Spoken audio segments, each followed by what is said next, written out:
अस्सलाम वालेकुम dear students, कैसे हैं आप सब। My name is Rayan Malik and I am here to teach you physics class 9th। आज हम स्टार्ट करेंगे चैप्टर नंबर 7 का टॉपिक हुक्स लॉ। तो आइए चलते हैं बोर्ड की तरफ।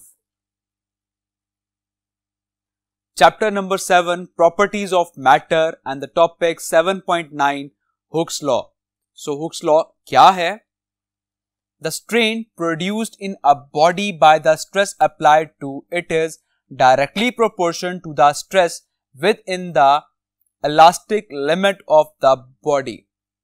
So, ये ऑब्जर्व किया गया कि आप जिस बॉडी पर जितना स्ट्रेस अप्लाई करते हैं उस बॉडी में उतना स्ट्रेन प्रोड्यूस हो जाता है। अगर आप स्ट्रेस कम अप्लाई करेंगे तो कम स्ट्रेन प्रोड्यूस होगा। एंड स्ट्रेन क्या था? किसी भी चीज में शेप में, लेंथ में या वॉल्यूम में चेंज आना। तो आप जितनी फोर्स अप्लाई करेंगे उतनी उस बॉडी में, लेंथ में, शेप में या वॉल्यूम में चेंज आएगा। सो हम कह सकते हैं the strain produce in a body, कि बॉडी में जो स्ट्रेन प्रोड्यूस हो रहा है by the stress applied, stress apply करने की वजह से जो स्ट्रेन प्रोड्यूस हो रहा है it is directly proportion to the stress. तो वो क्या है? डायरेक्टली प्रोपोर्शन है किसके? स्ट्रेस के। कि आप जितना स्ट्रेस अप्लाई करेंगे उतना वहां पर स्ट्रेन प्रोड्यूस हो जाएगा। So we can say that stress is directly proportion to the strain. Okay, and within the elastic limit of the body. एक बॉडी की जो इलास्टिक लिमिट है उसके अंदर रहकर आप जितना स्ट्रेस अप्लाई करते हैं उस बॉडी में उतना स्ट्रेन प्रोड्यूस हो जाता है। So what is elastic limit, ये हम बाद में डिस्कस करते हैं। फर्स्ट ऑफ ऑल अगर हम देखें यहाँ पे stress is directly proportional to the strain, और जब भी हम प्रोपोर्शनलिटी हटाते हैं तो एक कांस्टेंट आता है। So here is a constant, और यहां पर ये स्ट्रेन एज इट इज आ जाएगा। सो ये स्ट्रेन इस कांस्टेंट से मल्टीप्लाई हो रहा है तो ये इधर आके डिवाइड हो जाएगा। So the stress over strain is equals to constant. Clear?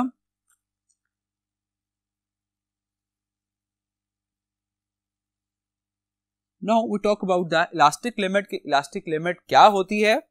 It is a limit within which a body recovers its original length, volume or shape after the deforming force is removed.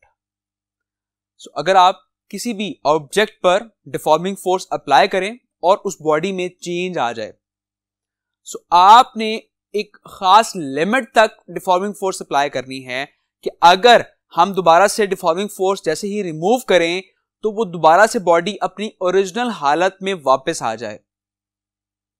Like for example अगर हम एक spring की बात करें तो एक spring जो है अगर आप उस पर फोर्स अप्लाई करते हैं तो उसकी लेंथ इंक्रीज कर जाती है। सिमिलरली मैंने फोर्स रिमूव की, उसकी लेंथ दोबारा से ओरिजिनल फॉर्म में वापस आ गई। अब मैं दोबारा से डिफॉर्मिंग फोर्स अप्लाई कर रहा हूं और मैंने उसको इंक्रीज करते करते मैंने उसको काफी ज्यादा इंक्रीज कर दिया। दैट मीन कि मैंने उसकी लिमिट थी, उसकी लिमिट से मैं क्रॉस कर चुका हूं। ठीक है, और अब अगर मैं डिफॉर्मिंग फोर्स रिमूव भी कर दूं तो वो बॉडी अपनी ओरिजिनल फॉर्म में वापस नहीं आएगी। क्लियर? सो इसी तरह से हर बॉडी की एक इलास्टिक लिमिट होती है कि आप उसको एक लिमिट तक एक्सपैंड कर सकते हैं।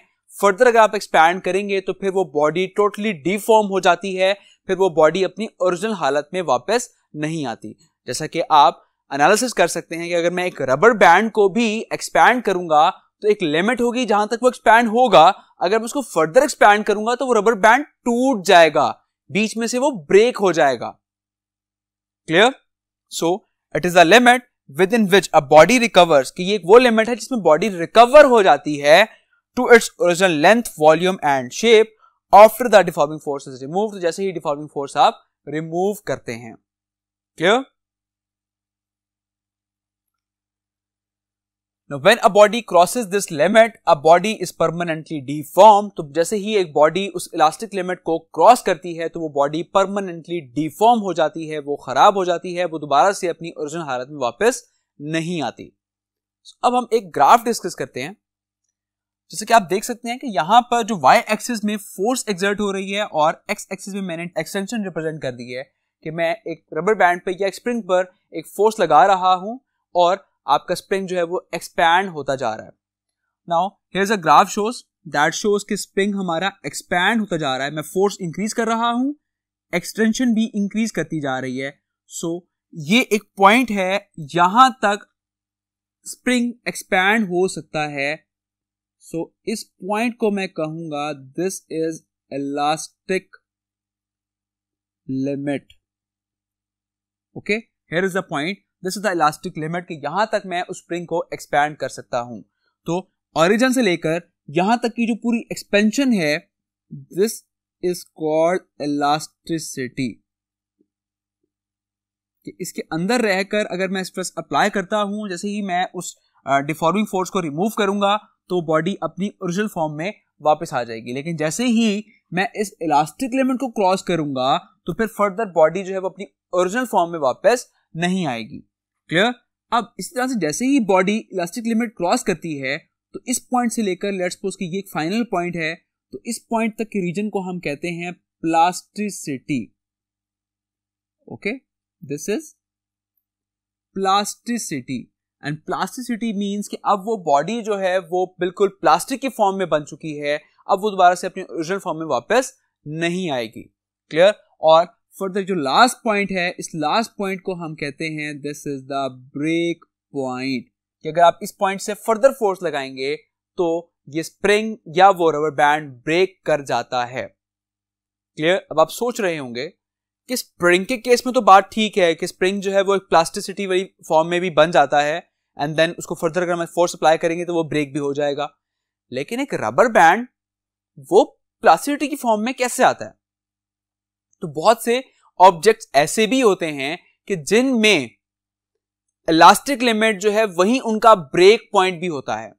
ओके, जैसे कि रबर बैंड को हम एक्सपैंड करते हैं, छोड़ते हैं तो वापस आ जाता है. दैट्स मीन कि हम उसको इलास्टिक लिमिट के अंदर एक्सपैंड कर रहे हैं.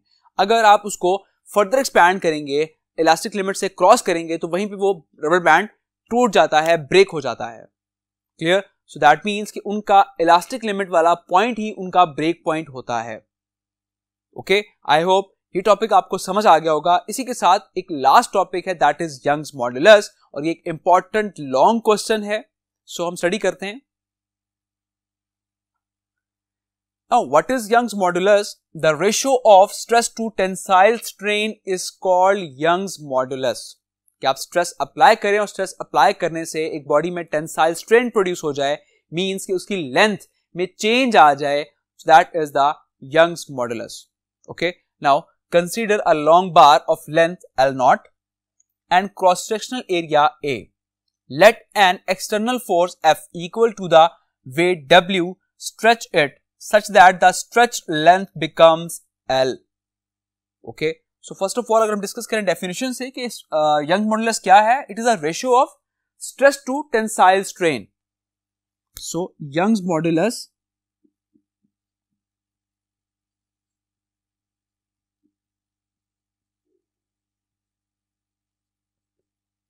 is equals to the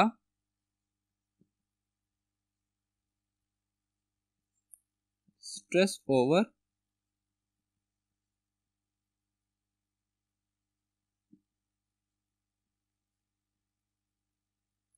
tensile strain. Okay, और हमने स्ट्रेस का फॉर्मूला पढ़ा था that is stress is equals to F over A. Similarly हमने टेंसाइल स्ट्रेन का भी फॉर्मूला पढ़ा था.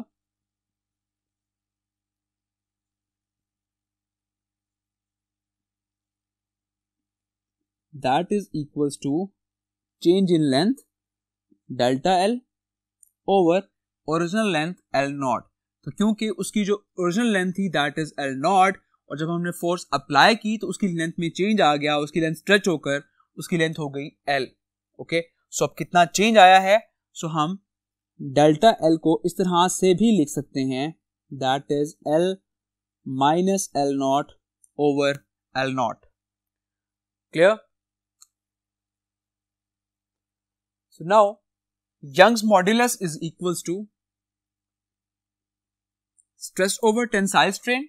तो स्ट्रेस का फॉर्मूला आपने पढ़ लिया that is F over A. Similarly tensile strain का भी हमने फॉर्मूला पढ़ लिया, that is delta L over L not. So F over A. अब क्योंकि delta L over L not जो है वो डिवाइड हो रहा है, तो अगर हम इसको मल्टीप्लाई की फॉर्म में लेकर जाएं तो ये रेशियो जो है ये इन्वर्ट हो जाएगी। सो इट बिकम्स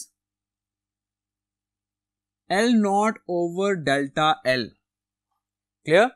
इसको फर्दर मल्टीप्लाई करें तो F L naught over A delta L.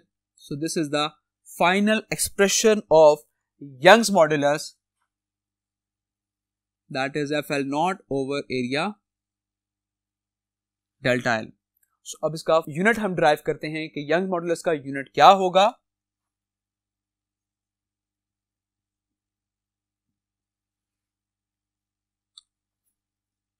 अगर हम फॉर्मूले से डिस्कस करें तो फोर्स का यूनिट होता है न्यूटन, लेंथ का यूनिट होता है मीटर। सिमिलरली एरिया का यूनिट होता है मीटर स्क्वायर, और डेल्टा एल लेंथ अगेन इसका यूनिट होगा मीटर। सो मीटर इस मीटर से कैंसिल आउट हो जाएगा और इसका यूनिट आ जाएगा Newton per metre square. Clear?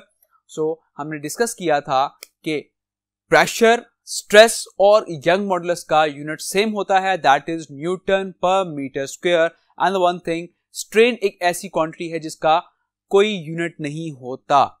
Clear? ये बोर्ड में अक्सर एमसीक्यू भी आ जाता है कि स्ट्रेन हैज यूनिट, ऑप्शंस में होता है, और डी ऑप्शन एक होता है नो यूनिट। ओके, तो you have to choose the option D which is no unit. Clear?